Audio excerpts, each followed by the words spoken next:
Hello, Westside Christian Church family. Pastor Doug here. If I could just add to this past Sunday's message for freedom, really our July 4th of July message, I don't know that I could add just one idea, because I've kind of realized something after the fact. I've realized that this idea of freedom goes much deeper, or is more pervasive in the scriptures and to the Christian way of life, the way of life that Jesus gave us, than I first thought. I thought freedom was just kind of like, and I don't even like this term benefits. I know we've got a psalm that the English version uses that word benefits, but it's a little too weak for me. But if we'll just use that term, I would say, well, there's all these benefits to being a Christian, or there's all these attributes to the Christian life, and freedom is one of them. But in the days since delivering that message, I've kind of realized that no, it's a little deeper than that. It runs a little further underground than that. Really, I think freedom is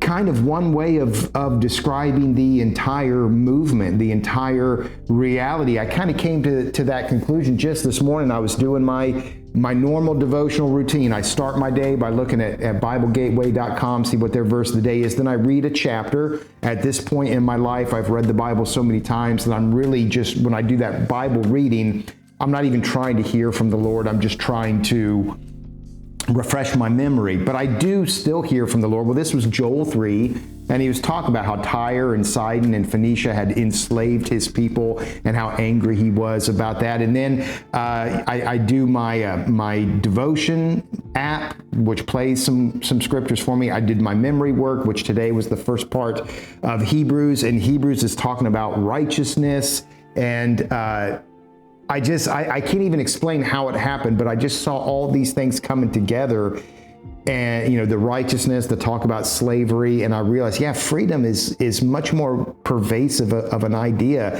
It's much more rooted in the gospel than I thought. It's not just a benefit. It's not just a side effect. It really is one way of describing the whole. Think about it this way. If you've been with me for a while, you know how I define sin. Sin is not just something that is wrong. It's not just something that is bad, even though it is both of those things. It's not just something that is immoral, even though it's that as well. Sin, properly defined with a prophetic description, a prophetic definition, is violence or cruelty.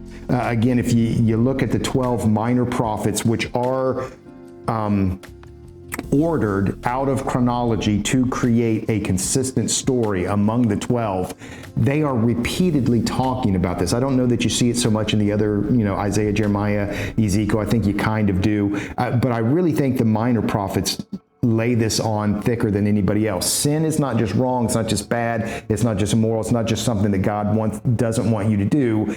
Sin is an act of violence or cruelty. Every sin hurts somebody in some way. Take, for example, just vulgarity, which when I was growing up as a kid was one of the big sins. I think I've told you before, is sexual immorality was the top, vulgarity was the next, and then some sort of substance use like smoking, drinking, drugs, etc. Those were the three big sins.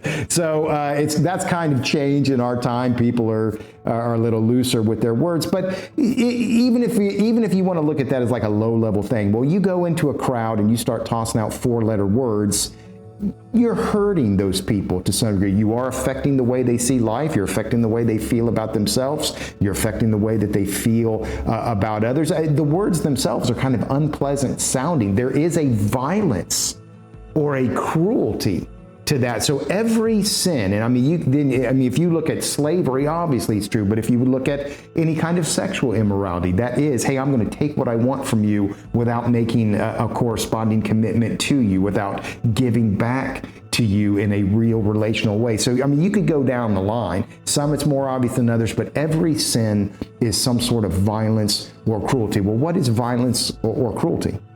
It's taking away somebody's freedom. You've got the freedom to live, right? We not scripture, but we think it's true. We hold these truths to be self-evident. All men are created equal and endowed by their Creator with certain inalienable rights, life, liberty, the pursuit of happiness. Well, if I enslave you physically, I'm taking away your life. I'm taking away your liberty. You can't pursue happiness as you would if you weren't out there in the fields working for me. I'm taking away your labor. That's another thing I'm taking from. So, all of that is, and that one's more obvious, but any type of sin is that way. Any type of sin is taking away life. It's taking away liberty. It's taking away labor. It's taking away part of that person that should not be taken away. So, I thought, hey, this is a good 4th of July message. This is, setting the stage for the semi-quincentennial. Is that what it was? The 250th anniversary. It's setting the stage for 4th of July. It's much, much deeper than that. Freedom is core. Freedom is root. Freedom is just a theme, one of many. There are many different ways that you could describe this reality that Jesus has given to us, but freedom is one of those. It is just the way of the gospel. We expect freedom from other people and are going to stop them if they try to take it from us, but we also extend freedom to other people. We don't want to take it away from them.